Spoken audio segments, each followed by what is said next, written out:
Третий тур республиканской предметной школьной олимпиады проводит Министерство образования и науки республики совместно с Абхазским государственным университетом. Задания тестов были составлены преподавательским составом АГУ. Более 700 детей в течение недели будут соревноваться в знаниях по различным школьным предметам – математике, физике, химии, истории, абхазскому языку и литературе. Этой олимпиаде предшествовала школьная олимпиада и городская олимпиада. Победители второго тура являются участниками третьего тура, то есть республиканской предметной олимпиады школьников.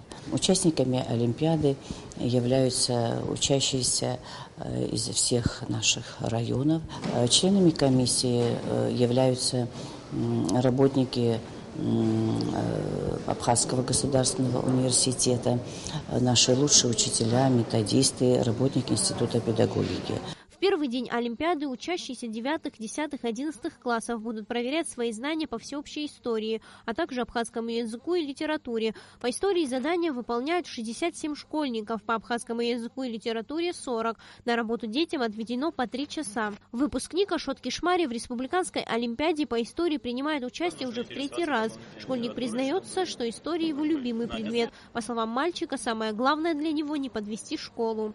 Я уже 3-й раз участвую в олимпиаде, и по истории, географии, я сейчас не волнуюсь, но все равно есть страх того, что не смогу написать хорошо, достойно, чтобы не опозорить свою школу и своих учителей.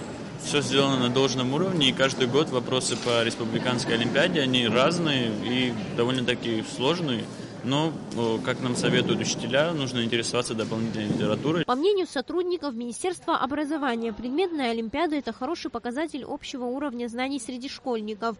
У участников республиканской олимпиады впереди еще целая неделя. За это время у каждого из них будет возможность продемонстрировать свои знания. Сария Смыр, Константин Парулуа, Абхазское телевидение.